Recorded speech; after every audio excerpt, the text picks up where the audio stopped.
Shalom, nous allons étudier maintenant un passage de Torah Or sur Parashat Noach, sur le passage du déluge. Et le Admour Azaken, dans ce passage, nous montre les bienfaits du déluge. Il commence par un verset du Shir HaShirim, du Cantique des Cantiques. Maim rabim lo yochlu lechabot et ha'ava, u'naarot lo yishtefua. Des eaux tumultueuses, des torrents d'eau ne sauraient éteindre l'amour que l'on a ici pour Akadosh Baruch Hu, et des fleuves ne sauraient noyer cet amour. Alors, explique la Noirzaken, ces torrents d'eau ou ces fleuves, il s'agit des préoccupations matérielles, des préoccupations de Parnassa que peut avoir le juif. Et on aurait pu penser que ces préoccupations, finalement, elles allaient le détourner de l'attachement à Kadosh Baruch Hu. Et bien au contraire, nous dit le Noirzaken, ces préoccupations ne font que renforcer le juif dans cet amour. Alors que l'on comprenne, cet amour ici dont on parle, juste avant, dans le verset qui précédait, Shlomo Amelech nous parle de Reshafea Rishpeesh Shalevetka. Il nous parle de braises qui sont comme des flammes. Alors des braises, c'est quelque chose qui n'a pas de flamme a priori.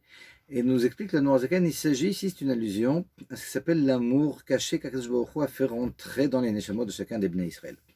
C'est-à-dire que du fait que notre neshama est une partie d'Akadosh Baruch Hu, on a en potentiel un amour ardent pour Akadosh Baruch Hu, alors qu'il des fois est éteint, mais en réalité se rallume facilement. Shalevetka, c'est en réalité une flamme divine.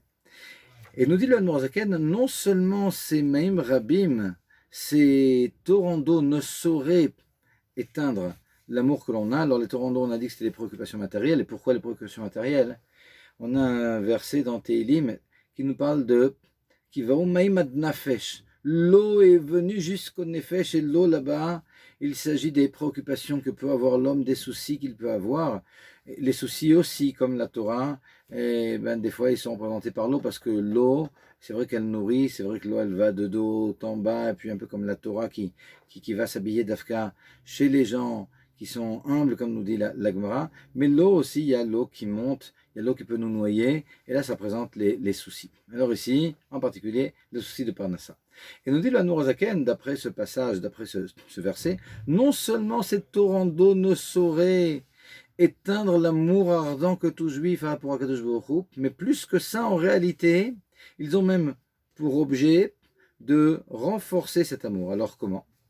Il nous explique, on sait que le déluge, l'eau qui venait d'en haut est tombée pendant 40 jours. 40 jours, ça nous rappelle les 40 CA du Mikvé, c'est-à-dire les 40 unités de volume qui s'appellent CA, que doit avoir un Mikvé purificateur. Et donc on comprend que le déluge, principalement, il n'était pas venu pour punir, mais il était venu pour purifier la terre de toutes les fautes qui avaient été, transgressées. Et nous dit le Noirzaken, les préoccupations de Parnassa, ça a le même effet, c'est aussi quelque chose qui est purificateur, dans la mesure où quelqu'un qui a des préoccupations de Parnassa, il va essayer de rechercher Akadosh Baruch Hu au plus profond de lui-même, et puis finalement, il va arriver à des niveaux d'attachement à Akadosh Baruch Hu encore plus hauts que ceux qu'avait la Neshama avant de descendre ici bas. Parce qu'ici, il va avoir une lutte, il va avoir une guerre quelque part. Et le bienfait de cette guerre, on va voir, c'est de convertir des forces qui étaient a priori contre Akadosh Baruch Hu pour la Kedusha. Et lorsqu'Akadosh Baruch Hu dit à Noé, Bo el Teva, rentre dans l'arche, nous dit le Noirzaken, le mot Teva, arche, il veut dire aussi, en réalité c'est le Baal Shem Tov qui disait ça déjà, et avant le Noirzaken, le mot Teva, il veut dire aussi les mots. Et donc ici, on a une allusion à cette Torah, à ces mitzvot dans lesquels on doit se réfugier, dans lesquels on doit essayer de se retrouver, de retrouver la source de notre être. Et Bo el Teva, ça veut dire va te réfugier à l'intérieur des mots, à l'intérieur des lettres, à l'intérieur de l'être, de la tfila, de la prière, à l'intérieur de l'être, de la Torah, de l'étude de la Torah.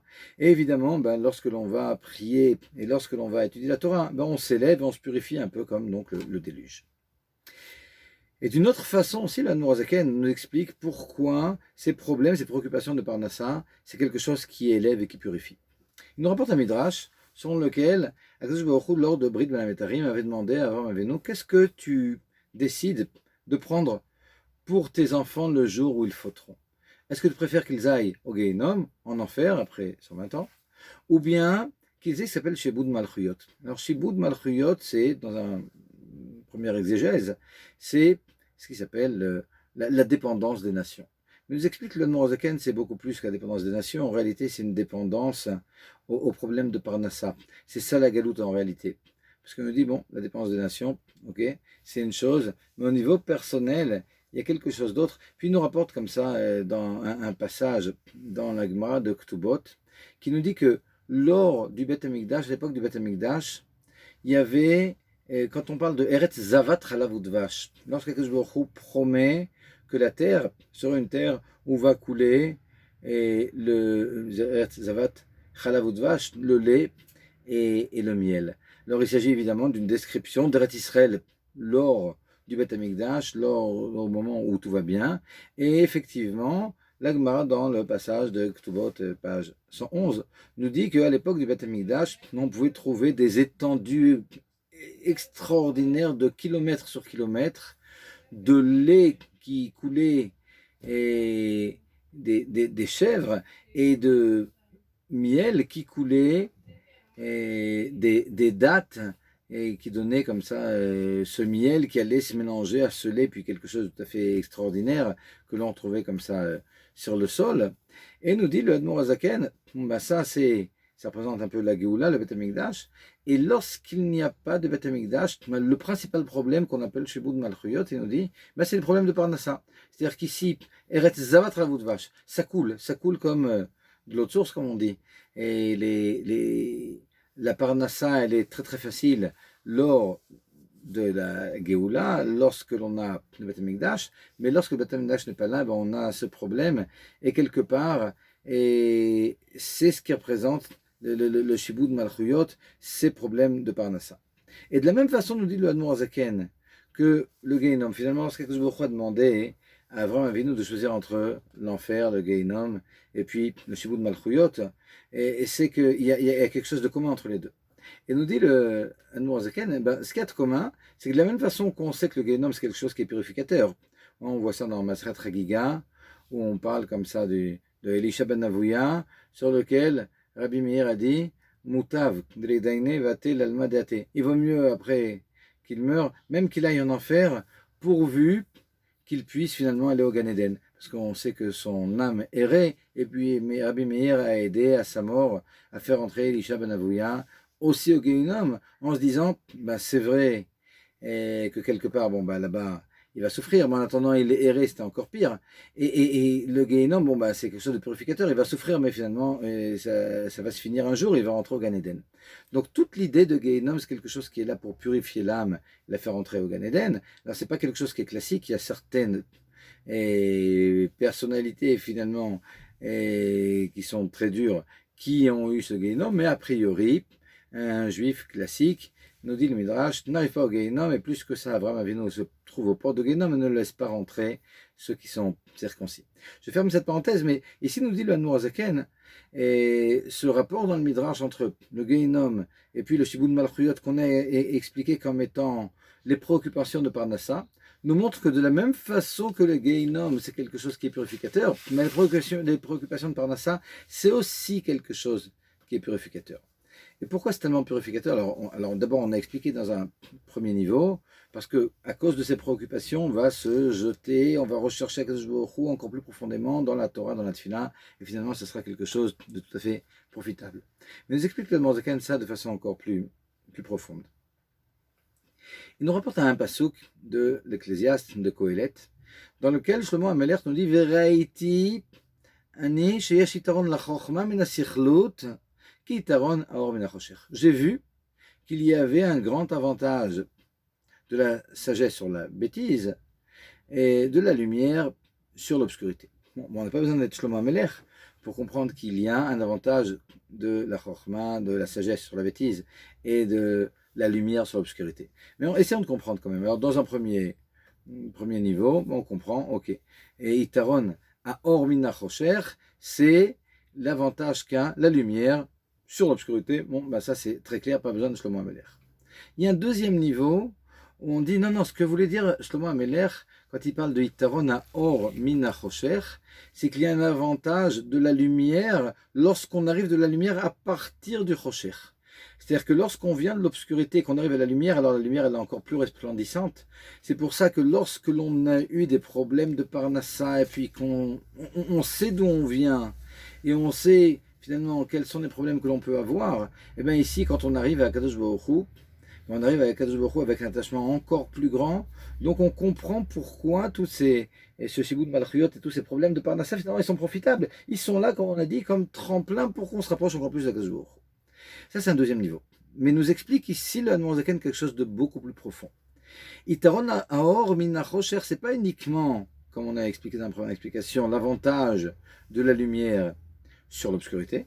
C'est pas non plus uniquement l'avantage de la lumière quand on arrive à la lumière à partir de l'obscurité, en sortant de l'obscurité, puis on a dit l'obscurité des problèmes, des préoccupations matérielles, etc. Veitron Aor Minachosher, c'est l'avantage qu'a la lumière qui vient de l'obscurité sur la simple lumière. Alors de quoi s'agit-il? Il nous explique ici la Noirzaken quelque chose de vraiment, vraiment profond et extraordinaire ici dans ce développement. Il dit la chose suivante. Il dit en réalité, nous on est en train de parler maintenant des problèmes matériels qui nous repoussent de la spiritualité. Puis on a tendance à se dire, bon la spiritualité c'est plus élevé, et puis le matériel c'est quelque chose qui est plus bas. Il dit le Noirzaken, en réalité, c'est pas tout à fait vrai. Il y a dans la source du matériel quelque chose qui est encore plus haut que le spirituel. Et pour étayer comme ça cette idée, il nous rapporte, à la fin de Parashat Vaishlach, il y a un verset dont le Harizal parle beaucoup lorsqu'il parle de ce qui s'appelle le Olam HaTohu. Et ce verset nous dit Ve'eleh amlachim asher malchu be'eretz Edom lifnei melech melech livnei Israël. Voici les rois qui ont régné dans la terre de Édom avant qu'il y ait un roi en Eretz Israël. Alors on voit qu'il y a un certain nombre de rois qu'il y a eu avant le premier roi d'Israël. Ça c'est le pshat. Mais en réalité il y a quelque chose d'autre.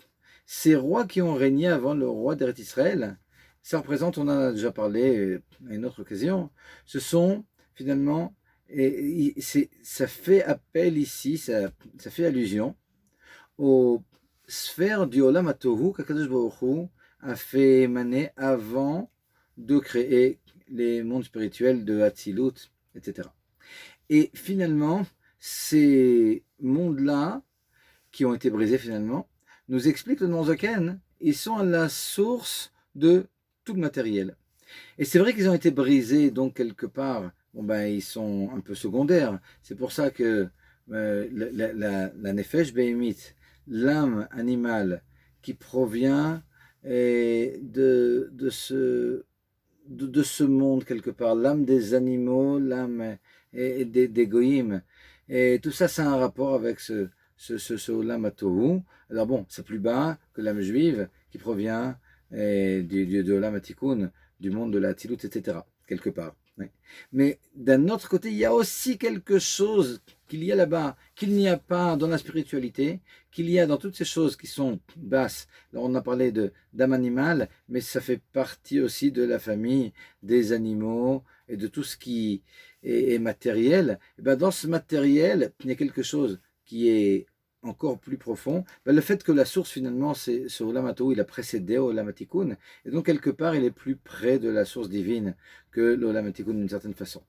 Et lorsque l'on va avoir ce combat avec le matériel dans notre travail, c'est exactement de ça que parle Shlomo HaMelech lorsqu'il nous parle de Yitron HaOr min HaChosher, la lumière que l'on va pouvoir ressortir de cette obscurité. C'est une lumière qui est encore plus haute que la lumière de la spiritualité. C'est-à-dire qu'à l'intérieur du matériel, finalement, il y a quelque chose de très profond qui a été perdu. Et lorsque l'on va combattre tous les problèmes matériels, en les laissant de côté, en se réfugiant justement à cause de ces problèmes dans le limoud. Alors quand on dit se réfugier, on pourrait penser que on se sauve ici d'une confrontation. Non, c'est la façon de se battre. Ouais. Se battre, c'est pas toujours prendre le taureau par les cornes lorsqu'il s'agit de choses qui sont mauvaises dans la mesure où une pensée est remplacée par une autre pensée dans la mesure où on a des soucis. Ces soucis, on les met de côté et finalement la Torah qui va s'installer à la place de ces soucis, elle va non seulement remplacer les soucis, mais elle va reprendre finalement la source de spiritualité qu'il y avait dans ces soucis et les ramener à leur source. Et quelque part, on aura fait un travail tout à fait extraordinaire. C'est le travail de Hitkafia et de Hitapra, le travail de prendre finalement ce qui est mauvais et l'étouffer et le transformer. Il y a deux étapes. La itkafia, c'est le fait de savoir combattre le mal. La itapra, c'est le fait de savoir prendre le bien qui est à l'intérieur du mal. Et ici, dans toutes ces confrontations que l'on aura avec ces soucis de Parnassa, alors bon, on a souvent tendance à se dire, mais pourquoi Kadosh Baruch Hu a créé l'argent et le souci de Parnassa et n'a pas pu nous donner autre chose que l'argent qui ne nous donne pas de problème, ou bien de l'argent, alors nous en donner beaucoup. Mais quelque part, bon, c'est ce qu'on souhaite à tous évidemment. Mais lorsque ce n'est pas encore le cas, eh ben, il faut savoir que tous ces soucis, c'est quelque chose d'extraordinaire. Ici, dans ces soucis de Parnassa, Kadosh Baruch Hu veut que ces soucis, ben, on les mette de côté, qu'on ait cette confrontation. Et lorsque l'on a cette confrontation avec ces soucis, mais en les mettant de côté, c'est ça la guerre ici, et en les remplaçant par le limoud et par la tfila, ben finalement, on arrive à ce hitron, à or minachosher, on prend la source divine qu'il y avait à l'intérieur du matériel, on le ramène à leur source, et ça c'est une lumière que n'avait pas la neshama au préalable, et donc quelque chose de beaucoup plus grand même que ce qu'il y a dans la nefesh elokit, dans l'âme juive du juif, qui va se rajouter finalement à cette âme et lui donner énormément de force. Dans un dernier développement ici, l'Admour Azaken nous fait le rapport entre le déluge puis le Shabbat. Le déluge s'appelle, dans le livre de Ishaïa, Mei Noach, les eaux de Noach. Alors bon, c'est pas tellement sympa vis-à-vis de Noach de rappeler que quelque part il a un rapport avec le déluge, d'autant que lui c'était justement le dernier à être responsable a priori. Lui il a fait ce qu'il fallait faire. Alors c'est vrai qu'il aurait dû prier pour sa génération, ok. Mais malgré tout, ce n'est pas une raison pour rappeler ça dans le livre de Ishaïa. Et nous dit l'Admour Zaken, Mei Noach, Noach ça veut dire aussi, la Menoucha, ça veut dire le repos. Les Mei Noach, finalement, ce sont des eaux de repos. Ce sont des eaux, finalement, qui ont apaisé, qui ont purifié le monde. Et dans la mesure où le monde a été purifié, il a été apaisé. Nous dit l'Admour Zaken, cet apaisement, ça nous rappelle le Shabbat. Le Shabbat aussi, il y a quelque chose où on a un grand calme. Et qu'est-ce que ça représente le Shabbat? Le Shabbat, lorsque l'on explique que le Shabbat, il y a les mondes qui s'élèvent, de quoi s'agit-il? Nous explique l'Admour Zaken, le Shabbat, Akadosh Baruch Hu, revient quelque part à sa source, c'est-à-dire, lors des 6 jours de la création, Akadosh Baruch Hu, on peut dire, c'est expansé, Akadosh Baruch Hu, et sorti, on peut dire, de lui-même par cet élément de Malchut qui est l'élément de communication à partir duquel il crée. Il crée le premier jour, le deuxième, le troisième, le quatrième, le cinquième, le sixième. Nous aussi, c'est ce qu'on fait toute la semaine. On sort un peu de nous pour aller vers l'extérieur, vers le monde et puis travailler, etc. Lors du Shabbat, Akadosh Baruch Hu, finalement, tout cet élan vers le monde, il le ramène à sa source. Lorsqu'il le ramène à sa source, alors il y a un élèvement.